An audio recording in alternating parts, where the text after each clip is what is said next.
फूलपुर विधानसभा seat का लेखा जोखा। चुनावी रिकॉर्ड की बात करें तो आजादी के बाद ये सीट कांग्रेस का गढ़ रही।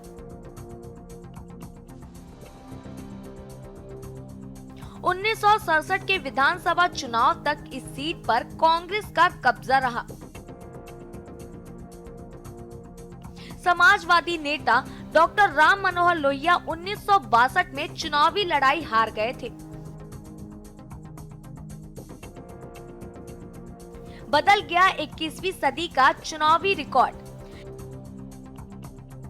पिछले 4 चुनाव 2007, 2012, 2017 और 2022 में सपा बीजेपी की हुई जीत। 2 बार बीजेपी को जीत मिली तो 2 ही बार साइकिल दौड़ी।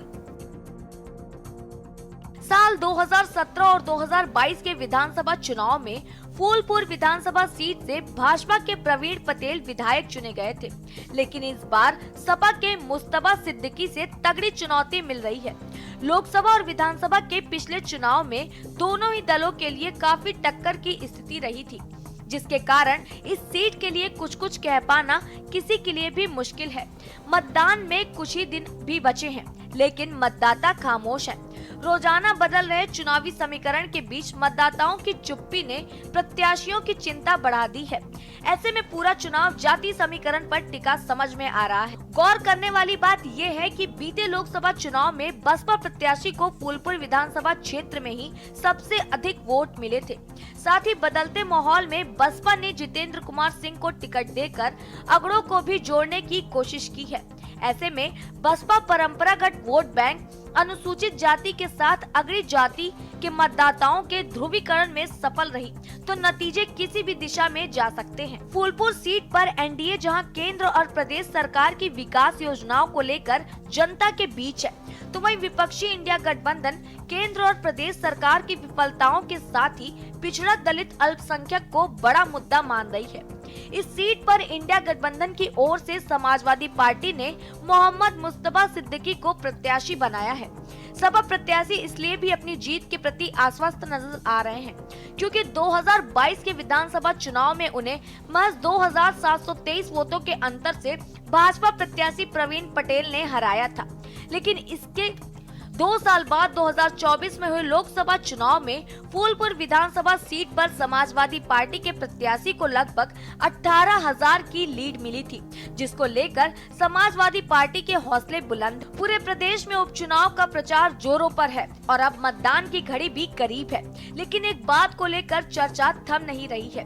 वो ये है कि कांग्रेस को समाजवादी पार्टी ने हाथ निशान पर उम्मीदवार उतारने के लिए कोई सीट क्यों नहीं दी। इसको लेकर सबसे अधिक चर्चा प्रयागराज जिले की फूलपुर विधानसभा सीट को लेकर हो रही है।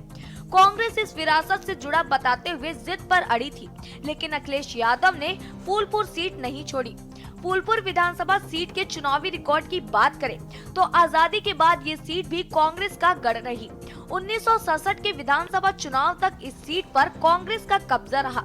यहाँ तक कि बड़े समाजवादी नेता डॉक्टर राम मनोहर लोहिया भी साल 1962 में इस सीट से चुनावी लड़ाई हार गए थे। 21वीं सदी का चुनावी रिकॉर्ड समाजवादी पार्टी के पक्ष में नजर आता है। फूलपुर विधानसभा का जातीय समीकरण कुल 4,07,366 मतदाता, 2,23,560 पुरुष, 1,83,748 महिला मतदाता, थर्ड जेंडर 58 मतदाता, करीब 76,000 यादव वोटर्स, 54,000 मुस्लिम, 38,000 ब्राह्मण, 32,000 कुर्मी,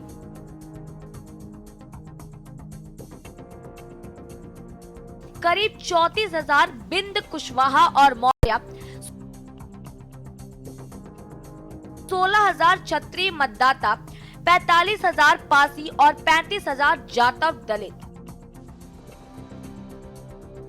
आपको बता दें कि पिछले 4 चुनाव 2007, 2012, 2017 और 2022 की ही बात करें तो 2 बार बीजेपी जीती है और 2 ही बार इस सीट पर साइकिल भी दौड़ी है। 2022 के चुनाव में इस सीट पर सपा उम्मीदवार की हार का अंतर 3,000 से भी कम वोट का रहा था। सपा ने कांग्रेस की जिद पर भी ये सीट नहीं छोड़ी, तो उसके पीछे एक वजह पिछले चुनाव की करीबी हार और चुनावी रिकॉर्ड है। आपको बता दें कि फूलपुर विधानसभा सीट को पंडित नेहरू की विरासत से जोड़कर कांग्रेस ने प्रतिष्ठा का प्रश्न बना लिया था। सपा के लिए भी ये सीट कुछ वैसी ही है जैसे कांग्रेस के लिए। नेहरू परिवार की कर्मभूमि रहा फूलपुर आजीवन सपा के राष्ट्रीय उपाध्यक्ष रहे छोटे लोहिया जनेश्वर मिश्र की भी कर्मभूमि है। दरअसल इस सीट से डॉक्टर लोहिया चुनाव लड़ चुके हैं। ऐसे में सपा किसी भी हाल में ये सीट गठबंधन सहयोगियों के लिए छोड़ने को तैयार नहीं हुई। गौरतलब है कि छोटे लोहिया जनेश्वर मिश्रा ने फूलपुर को कर्मभूमि बनाया और वे फूलपुर लोकसभा सीट से सांसद भी रहे। सपा के सामने संकट ये भी था कि अगर वो डॉक्टर लोहिया और छोटे लोहिया से जुड़ी सीट सहयोगी दलों के लिए छोड़ देती है तो कहीं उसके कैडर में गलत संदेश न जाए। बता दें कि सपा की कोशिश हालिया लोकसभा चुनाव में अच्छे प्रदर्शन के बाद मिले मोमेंटम को बरकरार रखते हुए उपचुनावों के जरिए 2027 के यूपी चुनाव के लिए ट्यून सेट करने की है। ऐसे में सपा नहीं चाहती कि किसी भी सीट पर कोई ढील रह जाए, खासकर पूर्वांचल में। पूर्वांचल की वाराणसी लोकसभा सीट से ही प्रधानमंत्री नरेंद्र मोदी सांसद हैं, तो वहीं सीएम योगी आदित्यनाथ भी विधानसभा में इसी इलाके की गोरखपुर सीट का प्रतिनिधित्व करते हैं। एक पहलू ये भी है कि सपा अगर उपचुनाव में कांग्रेस की डिमांड मान जाती तो वे 2027 चुनाव के लिए भी एक तरह से सीट शेयरिंग फॉर्मूला बन जाता, और अखिलेश यादव ऐसा नहीं चाहते थे। फूलपुर विधानसभा सीट के लिए उपचुनाव पहले 13 नवंबर को होना था। बीजेपी और बसपा समेत कई पार्टियों ने चुनाव आयोग से कार्तिक पूर्णिमा के त्योहार का उल्लेख करते हुए मतदान की तारीख बदलने की अपील की थी। राजनीतिक दलों की मांग पर चुनाव आयोग ने मतदान की तारीखों में बदलाव कर दिया है। फूलपुर सीट के लिए मतदान अब 13 की जगह 20 नवंबर को होगा। चुनाव नतीजे 23 नवंबर को आने हैं। स्पेशल डेस्क के न्यूज इंडिया।